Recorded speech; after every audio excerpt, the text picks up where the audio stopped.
Welcome to TG24 TV. నేను Smitha. Uppal Congress party incharge మందమూలం Parameshwar Reddy సహకారంతో మల్లాపూర్ డివిజన్లోని బాబానగర్ కాలనీ, గోకుల్ నగర్ కాలనీకి నూతన సీసీ రోడ్లకు సుమారు 72 లక్షలు మంజూరు అయిన సందర్భంగా మల్లాపూర్ కాంగ్రెస్ పార్టీ అధ్యక్షులు కప్పర సాయి కిరణ్ గౌడ్ ఆధ్వర్యంలో ముఖ్యమంత్రి రేవంత్ రెడ్డి చిత్రపటానికి పాలాభిషేకం నిర్వహించడం జరిగింది. ఈ కార్యక్రమంలో మల్లాపూర్ కాంగ్రెస్ పార్టీ సీనియర్ నాయకులు, working president Koyakura Balaraj, vice president Janibai, Jose, secretary Rupender, SC అధ్యక్షులు మనోహర్, మైనార్టీ అధ్యక్షులు పాసిద్దీన్, సీనియర్ నాయకులు మక్తాల బాలరాజు, పార్వతాలు, జమిలా బేగం, ఎస్వి కిట్టు, శ్రీనివాస్ రెడ్డి, ధనంజయులు, బాలకృష్ణ, కయ్యూం, యూత్ కాంగ్రెస్ అధ్యక్షులు Merupula Jayanth, vice president Vamshi, Imtiaz, colony వాసులు స్వర్ణ, శివ, రాజు, రవి, కళ్యాణ్, స్వరూప, రజనీ, లతా, లావణ్యులు పాల్గొన్నారు.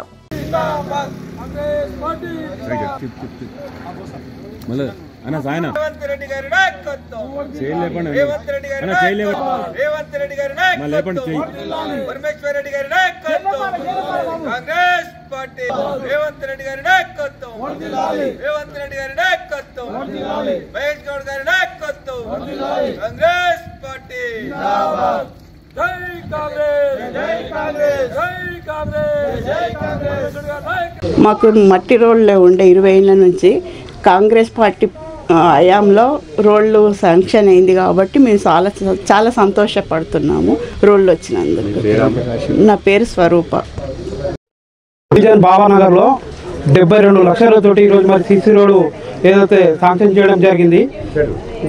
గత పాలకులు చూసుకుంటే ఇక్కడ బీఆర్ఎస్ పార్టీకి చెందిన కార్పొరేటర్ కానివ్వండి, ఎమ్మెల్యే కానివ్వండి, ఇవాళ చూసుకుంటే ఉప్పల్ నియోజకవర్గంలో ఉన్నటువంటి కార్పొరేటర్లు ఎవరు కానీ ప్రజా సమస్యని పట్టించుకోవడం లేదు. ముఖ్యంగా చూసుకుంటే ఇక్కడ మల్లాపూర్ కార్పొరేటర్ ఇతను చూసుకుంటే ఏదైతే గోకుల్ నగర్ భూముల మీద పడుతుంది తప్ప ప్రజల పక్షాన ప్రజల కష్ట సుఖాలు మాత్రమే ఏ రోజు తెలుసుకోలేకపోతున్నాడు.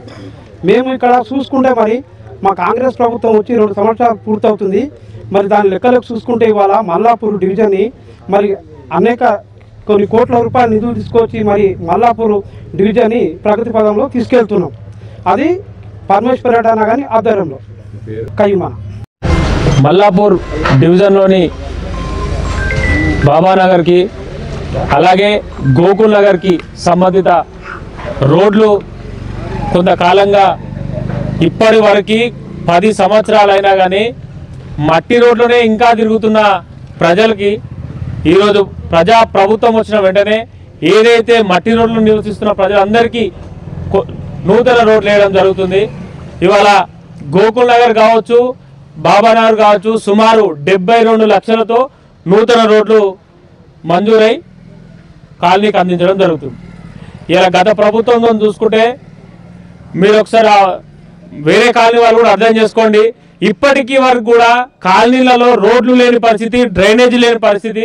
ఇలా రోడ్ల మీద లైన్ పైప్లో నుంచి వెళ్లాల్సిన డ్రైనేజు సీసీ రోడ్ల మీదకి వెళ్ళిపోతుంది. స్కూల్ పిల్లలు నడవలేని పరిస్థితి. ఇలా ప్రభుత్వం వచ్చిన వెంటనే మా రేవంత్ అన్న సర్కార్తోని ప్రతి నిరుపేద కుటుంబానికి ప్రతి ఒక్కరికి రోడ్ వేస్తున్నాం, ప్రతి కాలనీకి డ్రైనేజ్ లైన్ వేస్తున్నాం.